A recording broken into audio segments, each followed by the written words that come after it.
Welcome back to Many Worlds and what should be the finale in our 5th episode of Many Worlds. Previously we came from science fiction. We picked up a new friend who's Grylak the Green Tiger, who is now in this fantasy world with us. And his friend is still left behind in the science fiction world science fantasy I should say, where we barely got out of there alive. And we caused some problems. We created some potential vampires while we transitioned to this fantasy world. And also there was some shady experimental stuff going on. We have one of those experiments now with us, Grylak the Green Tiger. And now we're in this fantasy world. Let's wrap things up.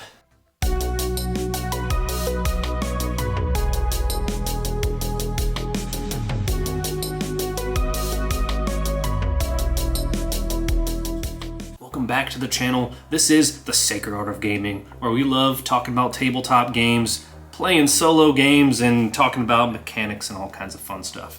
So, where we left off, which is not great, it's kind of crazy to think that this has been like going at a breakneck pace and we haven't really rested, and how well that's kind of working out. But anyways, we are in a fantasy world. We know that there is destruction, store, institution. What immediately comes to mind, given the context of our adventure and knowing that we kind of want to end this story in a way and also kind of involve Argyle. I like the idea of him being involved in the odd episodes, with this being the last one, and maybe we wrap that up in some way. Argyle has already been here in this fantasy world, and this being like a traditional fantasy world, dwarfs, halflings, elves, stuff like that. And I think the store institution, because of the combination of those two words, to me that says merchant guild. And maybe the merchant guild here in this fantasy world is quite powerful, and maybe they pull in a lot of interesting materials. And maybe those interesting materials is something that Argyle desperately needs. Argyle has mentioned curse before, so I think maybe between Argyle wanting to escape and continue to jump worlds, and also maybe cure himself, maybe Argyle himself is cursed, and that's how he has cursed those woodland creatures in the first one, trying to, I don't know what race Argyle naturally is, but maybe he is not a bat. Maybe he's something else. I don't know. And maybe he's using that. Now, the destruction piece, maybe did he destroy the merchant guilds? I feel like maybe it was more of an accident. Maybe they attacked him because he looks like a monstrosity in this fantasy world. There is no bat race necessarily. I don't know. Maybe we'll figure that out and play. But those are some things that are percolating in my brain. Now, our buddy Grylak has two possible concerns, as well as Rowan, so probably not happy that Rowan bit some of those orcs in the, or half orcs or whatever they were, that were being experimented on. They are now potentially vampires. Rowan is a vampire. I haven't changed their stats really, with this being the last episode, but that is the thing we're dealing with, is Rowan is on kind of the verge of death, but he's also on death right now, because he's a vampire.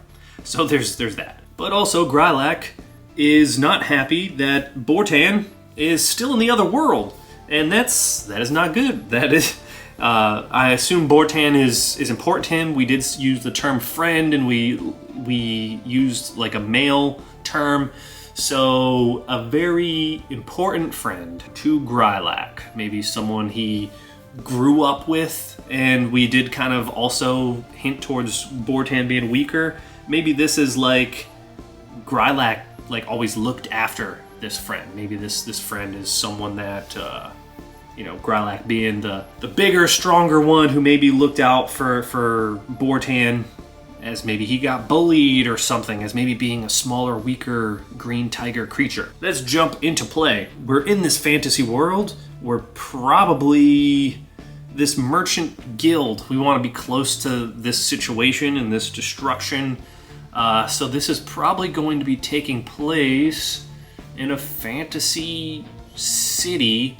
I kind of like the idea of it being by the docks for some reason. That just comes to mind. I feel like the merchant guild would need access because they're probably shipping and receiving quite a bit. So yeah, I like the idea of it being like on the outskirts of the city, kind of by the docks. So this way we're not like full on in the city, just mix things up. So we are there. Grylak has already mentioned his concerns about where we are, and you know, Kasim, who's kind of been like a friend to Grylak, is just kind of like, yep, I understand. We need to, kind of calms him down. We need to figure this situation out first, and that's whenever there's I feel like there shouldn't be explosions every place that they go. Maybe people, I don't want it to feel too much like the last one. Destruction, store, institution. Maybe the destruction has already taken place. And maybe we're kind of like we're like on the beach almost. It's not like a real beach because we're in the docks. Maybe it's just like a rocky area. And that's maybe where we portaled in. And we're walking towards the aftermath of this, where we see people. And there's a mix of dwarves, elves, humans, halflings. And as we walk up to them, they're probably kind of confused to see this group of what is potentially an undead vampire, 2 humans. That's probably not that crazy. But then also a green tiger, humanoid, brute. They are concerned, but I think their concerns get overruled by the predicament they're currently dealing with. So I think they look to the group. Maybe the city's not dealing with it for some reason, or maybe they just haven't dealt with it yet. Maybe they like the idea of, maybe the merchant guild has too much power, and maybe the local government, whether it's the king or whatever, the rulers for the city, maybe they're happy to see that the merchant guild is losing some strength. Maybe they're just kind of letting it happen. But the locals in this area, and the people that also depend on this area for their livelihood, are concerned. So they come to us. There's like, wow, strangers, I'm guessing you're not from around here.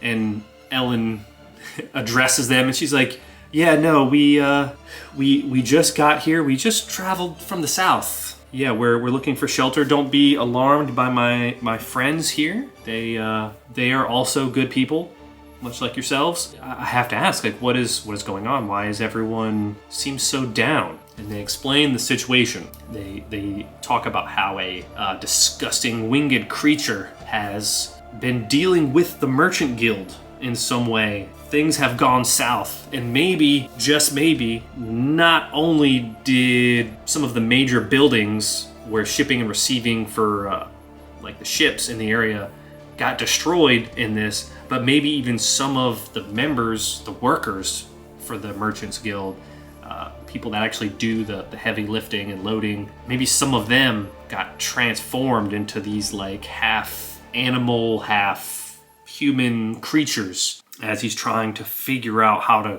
cure himself. Argyle. What is Argyle? I didn't know Argyle had such a deep history background. They just kind of look at each other, Kasim and Ellen especially, and they're just kind of like, oh no. Yeah, I think we're familiar with this creature. Can you point us in the direction of where it was seen last? And yeah, they point over to like the Merchants Guild headquarters. Is there someone who like knows something about undead, like maybe a necromancer? It's possible. Is it possible there's a necromancer that maybe specializes in healing the undead in some way? Yes, but so yeah, maybe there's a necromancer that approaches the group. What is this necromancer's name? I want it to be very wizard-like. Where's a D hundo? This'll work. Knave 2nd edition, love it. 53. Nazmok. Nazmok the Necromancer, I'm writing that down. So that is interesting. So we have Nazmok the Necromancer approaches us and says, I can't help but notice that your friend is injured and a little strange. I would like to offer my services to attempt to heal him. You won't be able to heal him in normal means, if you know what I mean. And all I ask is that if you're going to deal with this creature, I would like you to retrieve a part of the creature and give it to me. And they just kind of look at each other and they're like, what do you mean? Like a finger? Like a wing? Like an eyeball? Like Nazmok? It's like, any part of the creature at all. Does this feel like a fair deal? They look at each other and they're like, yeah. So Nazmok, He's like, very quickly, come to my chambers. I can help Rowan, your vampire friend, because they introduced him.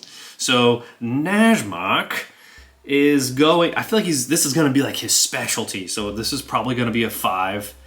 And would he might even have advantage on this character that I'm kind of just pulling up on the fly. Yeah, we'll say this Nazmok character also has advantage on this kind of thing. Attempts to heal Rowan in his chambers. And he does it, not as well as we would like, but he does it nonetheless. So Nazmok explains to them that he is going to need to feed, and that there are ways around this, kind of. You can kind of give him like goats and stuff, but he is going to have a craving for human blood. There's just no way around it. Goats and other creatures will do the job.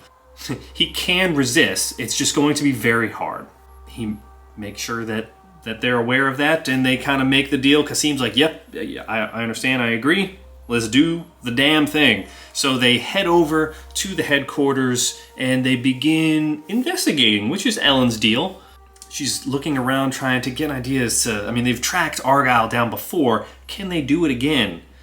And she's got Detective 6. She looks in the warehouse. She does see all kinds of crates and stuff. It does look like in the center there's some type of like magical explosion, maybe even some magical rocks that look strange to her, and maybe they have some type of faint glow to them. Let's investigate first. But yeah, it does look like something happened with a mix of materials, and especially these strange rocks. Does she know more? A 4. You suck, Ellen. How? Would she? I know I've been giving myself the ability to roll advantage in hindsight, and I think I'm just gonna keep doing that. John, let me know your thoughts. Is that? I'm sure you'll probably say something along the lines of like, "Hey, it's your game, bud. Like, have fun however you want." But in your heart of hearts, how do you feel about that? Does that feel like cheaty to you? I'm curious. So that is an 8. That is good. So, I think as long as, at least for me, as long as we mark the resource, we only have 2 of them, I think it's okay. But I'm curious of your thoughts on that, John. She investigates and she looks around in the warehouse, and she does find signs of Argyle. And Argyle was definitely here, definitely doing some strange stuff. She notices that Argyle, like, in a hurry, just flies straight up and out of one of the higher windows. She's like kind of looking around. And then she does see like a lot of strange alchemical materials, and she can tell that he was experimenting with this stuff. It looked like he was, and she shows Kasim too, and Kasim looks at it and he's like, this is some kind of strange like mix of science and magic. I can only speak to the science side of it. Does Ellen touch anything? I feel like Kasim would not. No, she does not. As they look around, there's kind of like, okay, up kind of helps us, sort of. We looked for him in high places before. And you know what? I bet my mind just went directly to like, what would a high place be? City, docks, bay / ocean, what would it be in this scenario? And I went directly to a lighthouse. As they leave and they're looking around and they're thinking about high places again, they're like, I think we need to check out that lighthouse. Maybe Argyle will be over there. And Grylak is just kind of coming along for the ride. Rowan trying to keep himself together. Grylak can't help but eye Rowan suspiciously while also being concerned about Bortan, his good friend. So as they head towards the lighthouse, they're starting to notice signs that Argyle was definitely here. As they notice that there's signs that Argyle was here, they're just seeing like a lot of like suspicious alchemical, magical like trash in the area. That it looked like as he was flying, he was like dropping stuff that he was actively using. Maybe it caused an issue for him as he was flying away. So they're fairly confident that he's over at the lighthouse. So they go to the bottom of the lighthouse and they look up and they start going up the stairs. As they go up the stairs, I can't help but think that the stairs are trapped. Are there traps on the stairs? Yes. That's like me rolling with advantage because I feel like it's likely. So, yes, there are traps on the stairs. How would we look for that? Would our team be walking cautiously, or would they be kind of like rushing to the top? We'll say like, are they walking cautiously? Yes, they are walking cautiously, which would give them a chance. What do we think their marching order is? Because this is going to be pretty tight quarters, right? Would they have Ellen? I feel like it would either be Ellen or Kasim in the front, given the circumstances right now. Probably Ellen if they're being cautious. So probably like a sneaking thievery.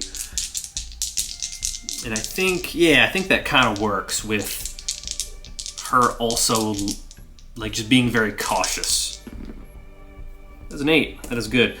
So that is enough for her to see a trap exists. So as she's going, she shows it to Kasim. She's like, look, I see there's like hinges here on the stairs. And Kasim, I think he could probably use like engineering, to be honest, to see if like, does he understand like how this trap is going to trigger and what's going to happen? 9, yes he is. So he follows it and he sees that, oh yeah, we got to avoid, if we avoid this step, we'll be fine and we won't fall on this spiral staircase that's going up. That is a thing that happens. As they continue to go up, they do see like a few other traps that they treat similarly. As they slowly, sneakily get to the top, they can hear Argyle murmuring. As Argyle's murmuring, what do we think? Is it possible that Argyle came from here? What is I feel like it would either be here or the science fantasy maybe. So human, dwarf, elf, halfling, or orc. And then science fantasy, I feel like it would just be like a star elf if it was science fantasy. So we'll say odds fantasy, even science fantasy. Even science fantasy. Argyle is a star elf. Holy crap, I wonder if Argyle and Tigana, I wonder if there's a relation there that maybe in the future we would explore. Yeah, interesting. So yeah, I feel like Argyle is actually a star elf and somehow this curse happened to him, or maybe Tigana did it to him. Possibly. Unraveling the backstory of Argyle. Yeah, we get up there and we hear him murmuring about the place that he's come from and the type of, the blending of science and technology and how he can attempt to undo the curse and how he, in his mind, is cursing the people that did this to him. How it doesn't matter how many people he affects here, he is going to solve the problem of this curse. We have snuck up here, well, Ellen snuck up here successfully. Let's see, do we get 50% or more? So Kasim would need an 8. He does not get it. Rowan would need an 8 and does not get it. And our buddy would also need an 8 and does not get it. I'm just gonna roll with that, no pun intended. So Argyle's like, what is that? No, I didn't hear any of my traps go off. And he looks down and he sees them like cautiously trying to go up and he goes, ah yes, you three and you. Are you from my world? As he looks at Grylak. And Grylak looks back at him and he's like, I don't know any beasts that look like you. And Argyle's like, no, maybe you don't, but maybe in my pure form you do. And see, I am cursed as well. Maybe he's not like really a green tiger, or is that a curse? I don't know. Can Grylak keep his cool in this situation, or does he immediately like putting the pieces together and jump to attack? Does Grylak jump to attack? No, it is not. So, I mean, not that it would matter. We needed to see, like, initiative. That is a 6. NPCs would go first. And Argyle continues to talk and is like, you have no idea the mess that you've created. And not just one world, but many. I am just trying to fix things. Ellen kind of calls him on his crap. And she's like, no, you are causing problems. We only cause one problem, which I think was his world. That's funny. Oh, and didn't we say the thing about the killing of the vampires were gone? The web we're weaving right now. So maybe that's related, because he said his master was a vampire. Oh man, okay. We don't want to build too much, because we're trying to end it. Alright, so Argyle's like, well, seems today is the day that you all die. And Argyle probably has like some explosive like potions or something, and he throws them down. These crazy reactive alchemical ingredients. Yeah, he throws that. What kind of roll would that be? What kind of skill would it be? Would it be aim? It'd kind of be aim, huh? Is he like good at aiming? We'll give him like a 7. Give him a 7. 4 does not go well. Argyle attempts to throw these bottles of crazy magical science solutions. He does not hit any of us with them, but they are scattered throughout the lighthouse, and there's like one that's very acidic looking. Another one is almost like opening a portal, and there's like tentacles coming out of it or something. Things are getting crazy, so it really complicates things here. So Ellen is in front. Ellen probably gonna pull out her bow and try and take a shot, but it's kind of tough for her to take a shot. I think we'll maybe use our other advantage and see what we can do. 5. No. Man, that is not good. Kasim. We'll come back to Kasim. We'll say Grylak. Grylak is going to attempt to just like leap up there and slam him. So this being fitness, man, we are doing terrible with rolls right now. Rowan is also going to follow suit as the two of them from opposite sides of the staircase, leaping up from 2 different directions to get up there and attack. We'll say fitness as well. 9. So he is able to get up there and do some damage. I believe Argyle had 5 hit points, so there's 1 on Argyle there. Kasim, is he able to get up there and maybe with the multi-tool like snip a piece and kind of get ahead of this? Because he doesn't really have something else that he can do right now. Yeah, let's try that as he's kind of distracted by Rowan. Can he snip a piece of Argyle's wing? With the multi-tool, this is probably going to be like an attack, we'll say. 4. No, he cannot. And Argyle just looks at him strange and he's like, what are you doing, you disgusting little rat? So that brings us back to Argyle. Now, Argyle, his goal right now is to curse, maybe get us out of his way. Maybe he'll hang around a little bit longer. He's got all these crazy alchemical concoctions on him. Maybe he flies up and out of the lighthouse, but drops another concoction like right under him. So I feel like that maybe not aim as much. That might be something more akin to like attack. Maybe I'll give him a 6 on that one. Or we're kind of flying by the seat of our pants here. Still no. But we do have the issues of all of these crazy concoctions doing crazy things. And maybe this one at the top is like very reactive. Maybe we'll start like a little clock for that one. Him being kind of out of range now, that kind of sucks. But I mean, Ellen, she's gonna move up into position so that she can actually get a decent shot on him, hopefully. 6, that is good. She gets a shot. Rowan, what? Rowan does still have a pistol. I always forget about that. Yeah, he's gonna shoot. And he's gonna fail. He feels weird being a vampire trying to do these kind of things. Kasim, he's gonna take this time to study these concoctions. He does have a magic of 7 and a science of 5. I think it's a combination of the two. I'm gonna make a quick little house rule, and no, I feel like for him to understand it, he would have to understand it. It would have to be his lowest skill, which in this case is magic. Yeah, that's what Savage Worlds would do. 6. That's what we would need. We will use the advantage. John, I'm curious. Let me know. How much am I cheating? 8. We got it.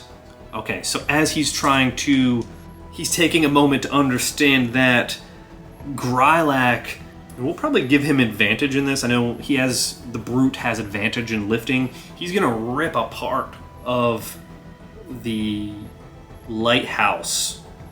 He's gonna rip it off, and he's gonna try and throw it at Argyle, who's flying. That is a 9. 1 away from being really, really good. We have not filled our clock yet, so that's good. So that brings us back to Argyle. I mean, Argyle can just fly away. He just got smacked.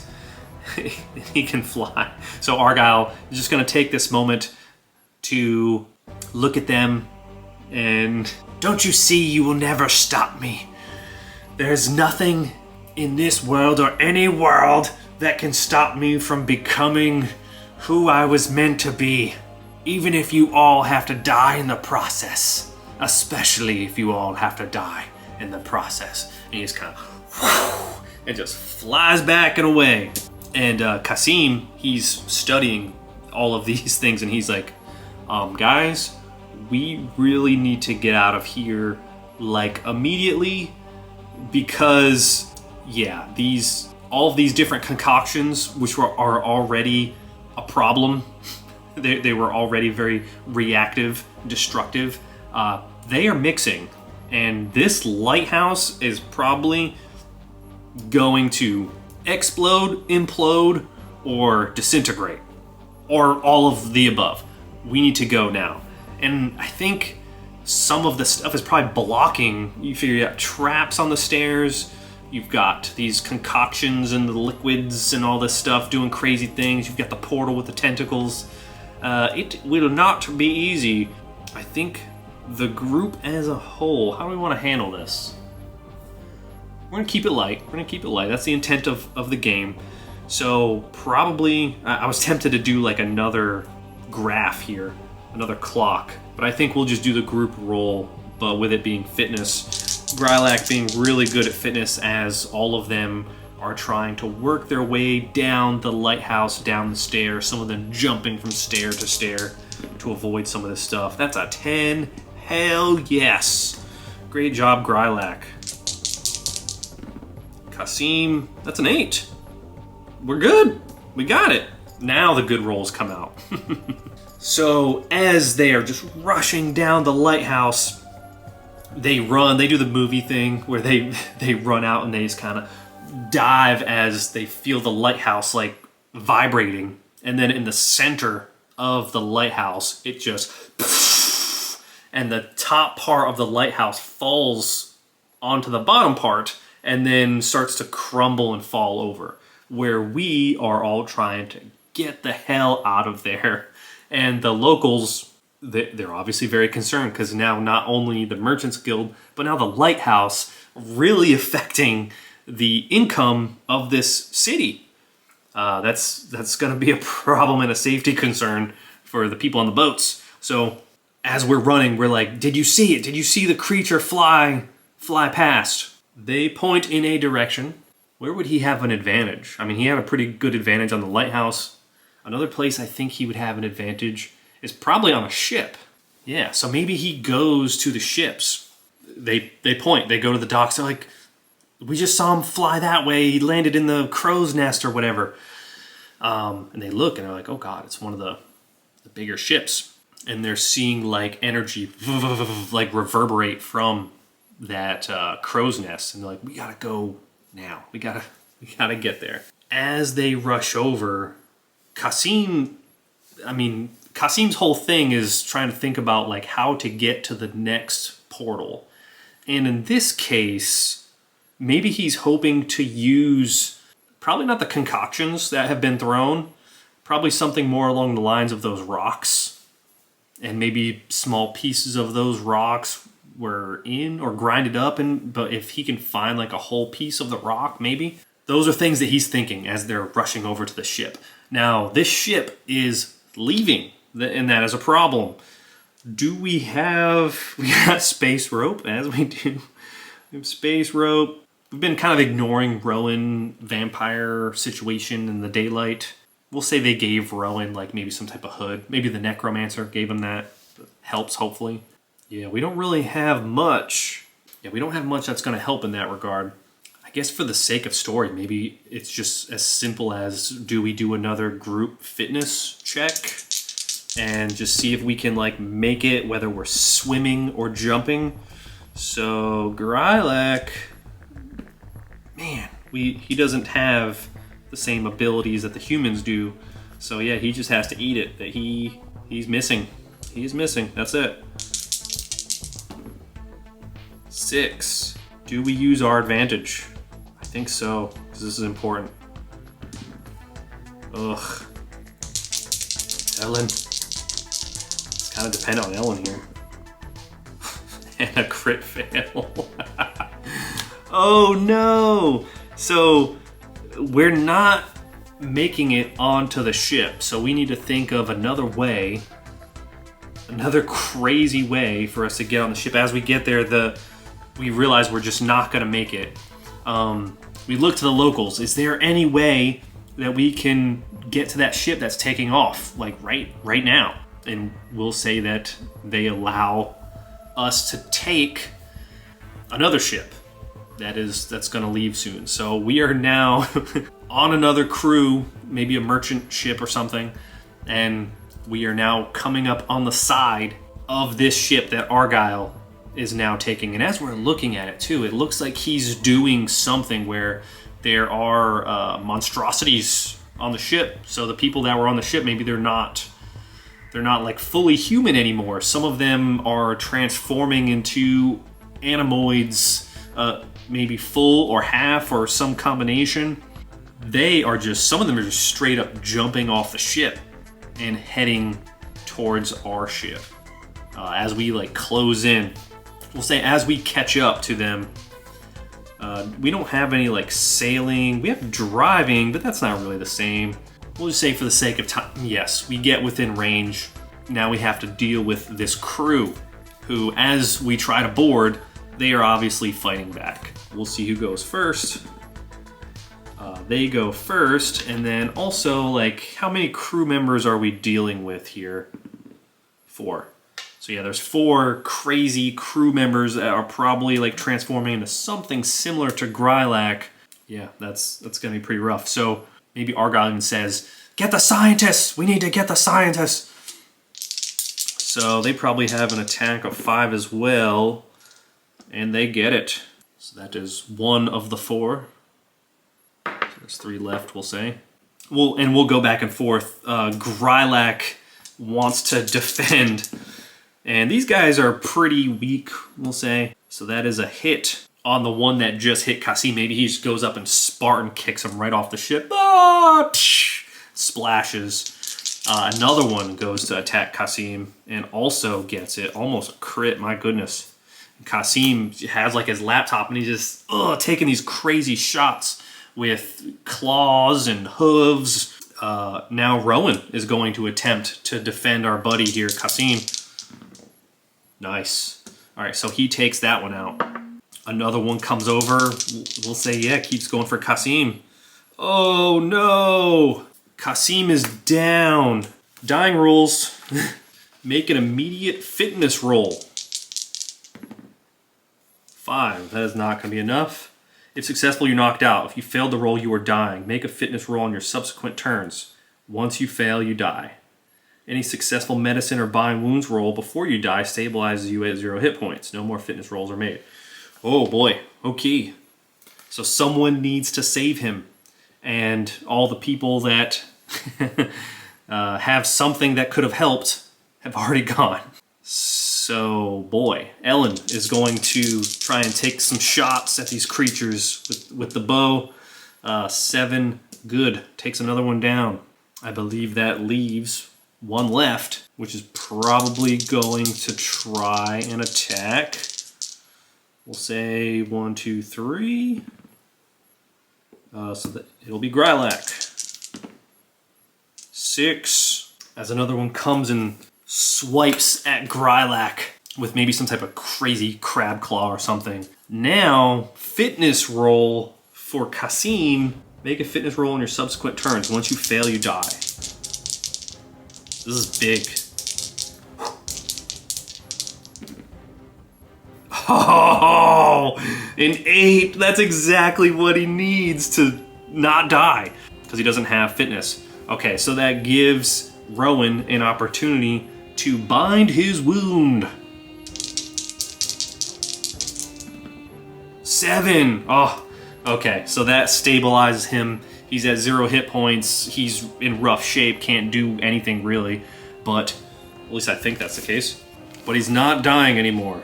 Where you die, stabilize you at 0 hit points. No more fitness rolls are made. That works. Okay, cool. So they need to help Kasim around. Grylak probably being the one for that. So that sucks. They're down Kasim. They mention how, man, how are they going to get out of here without Kasim?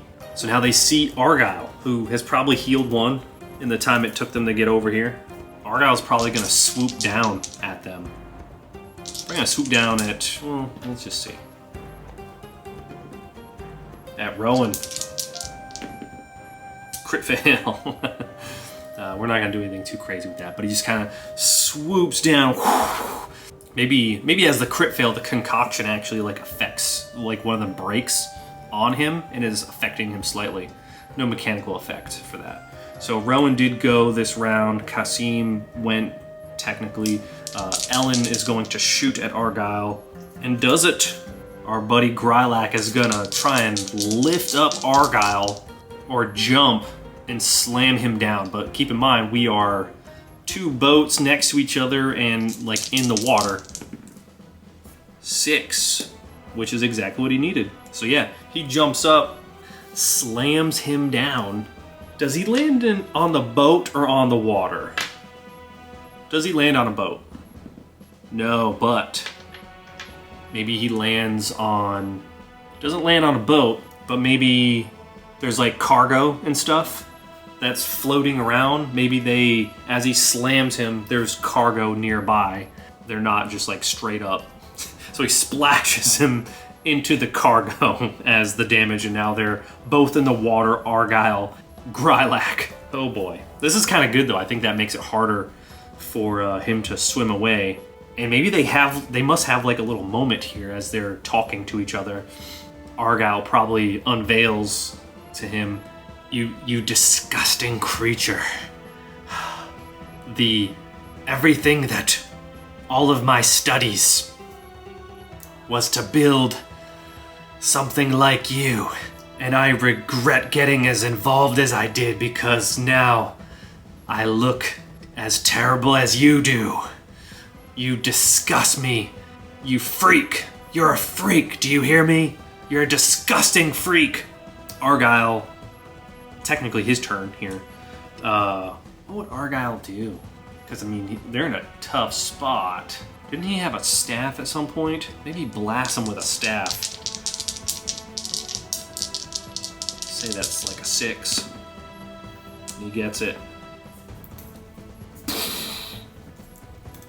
Blasting Grylak, but I think Grylak is gonna want to retaliate here.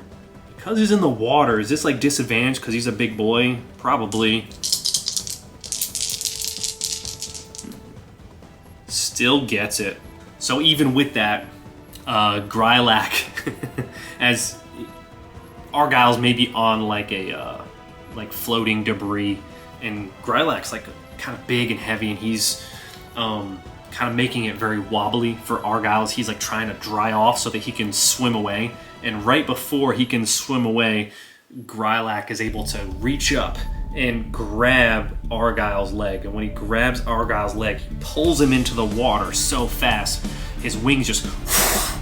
and then Grylak lifts Argyle back up and looks at Argyle.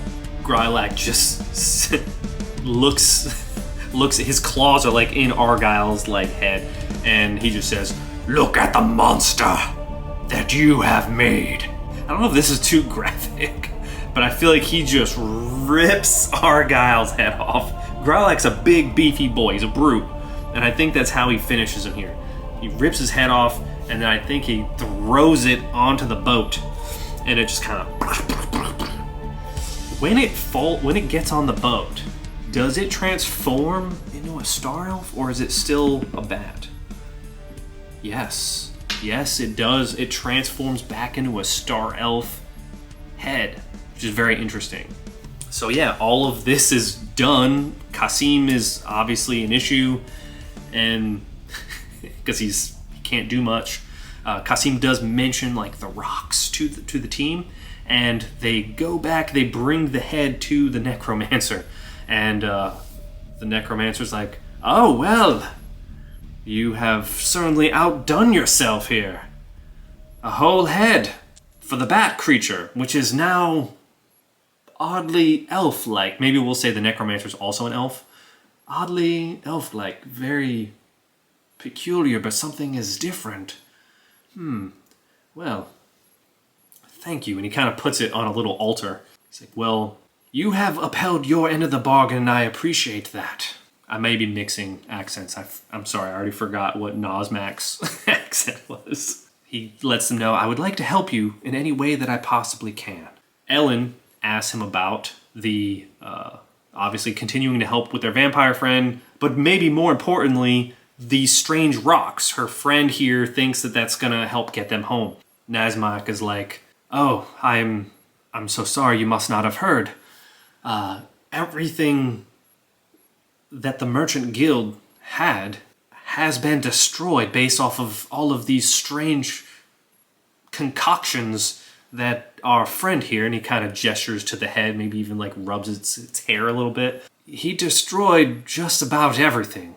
All of these reactive ingredients, there is no more." And Ellen's like, "Yeah, but I saw some rocks over there that were fading." He's like, "No, not anymore. They have all faded and disintegrated at this point." And they look at each other and they're like, "So wait, we're stuck here?" And I think that is how we will end Many Worlds for now. That does kind of open up the idea of maybe these characters, we'll say these characters, playing in a fantasy world, potentially. Let me know if that's something that you would be interested in, and if you have any suggestions for the types of fantasy system or world that you would like it to be. I have thoughts, but we'll see. For my actual plays, I would like to finish what I have for Shadow Dark, which has already been filmed. I just haven't like released. I think there's like 4 episodes left, so I'll probably transition to Shadow Dark next and get those out. And then Sundered Isles, I have a few for. That's not quite complete yet.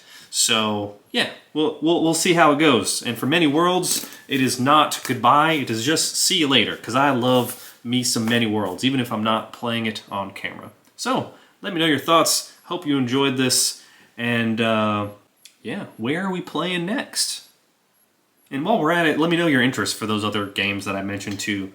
I don't think Shadow Dark and Sundered Isles like got a lot of love, but that could have been my fault in the way that I portrayed them, which is probably unique. So maybe too unique. So yeah, comment, like, subscribe, do all the fun YouTube things, and I will see you in the next one as we continue to explore the sacred art of gaming together.